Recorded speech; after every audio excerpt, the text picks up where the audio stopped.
Hey, it's Pavel. We continue working on our simple Golang server application, and in this episode I will introduce authorization to make both development and production delivery processes much easier.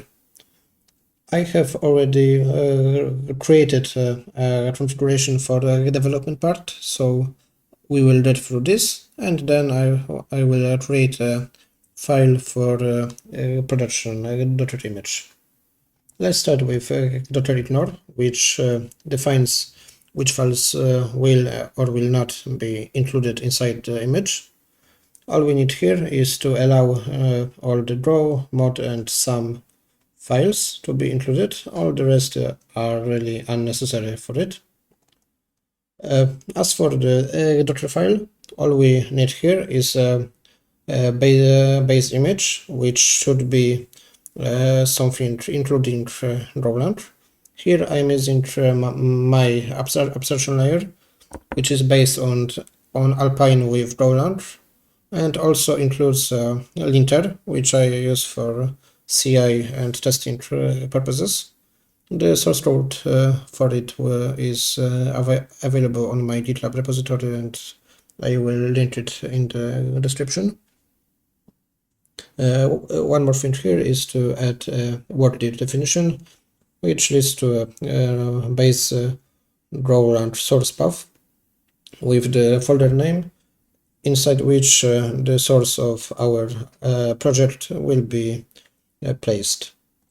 To be able to actually run it, we need to define a Docker compose for development purposes, and it's just the definition of single service, including image name, build context, which is the current directory, build Docker file, which is the file that we have just checked out. Plus we need to define a command that will run our application. In this case it's just go run, plus a volume to which will be copied the files from our project. Plus we might want to expose the port if we don't use a host network. To actually start it, we will use a Docker compose app command, which should build and run our application inside Docker. We can see that it has started and loaded the env file. So if we call a curl, we do get our OK, and we can see that the request has logged here. So we see that it works. We can connect to this service. Let's stop it and let's get into production. So I will create a Docker file for the production purpose. It will contain two parts of Docker build.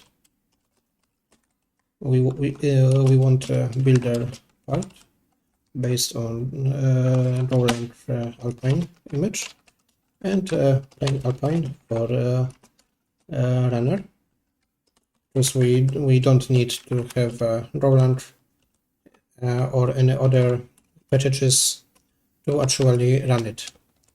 And for a build we need to add one more package to our builder Alpine, which is UPX, packager for executables, which will let us make our image much smaller and optimized for production purposes.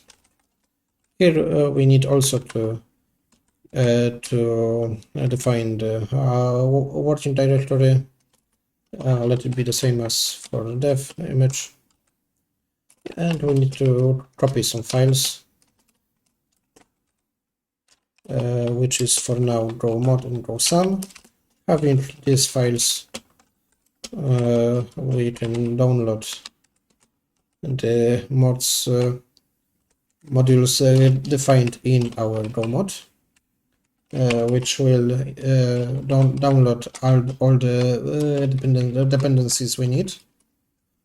Then we can copy the files allowed by .ignore and build our executable with some flags defined, and that will also optimize it for production. And we may define some output directory for each easier access. Then one last step is to run the UPS on it. Here I'm using some wrapper for it, just for Draw, as the basic package in some places causes some issues with Draw. It's safer to use this one.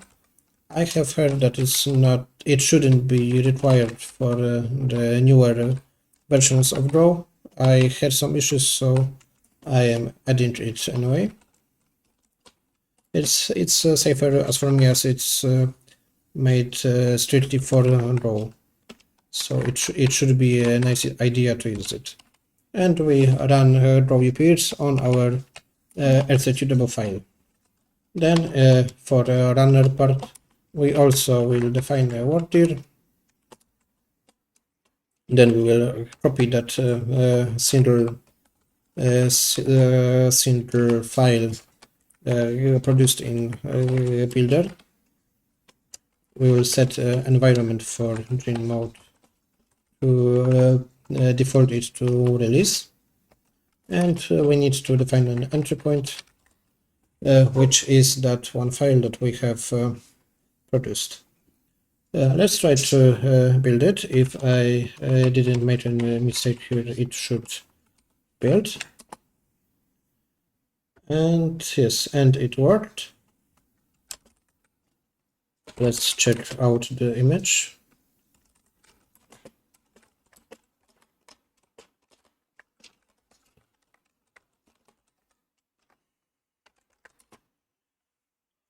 It's quite a small one, indeed. And we can see that it worked. So let's try to run it.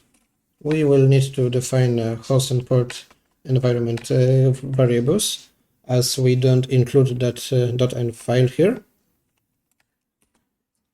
We can see that it started and didn't load non-existent env file. And it should be available under the port 7000. So let's try again with curl. We see that it worked and that we got it loaded. So we are ready to work both for development and to build a production image for our application. That would be all for this video. So thank you for attention, and welcome to check out another videos on my channel.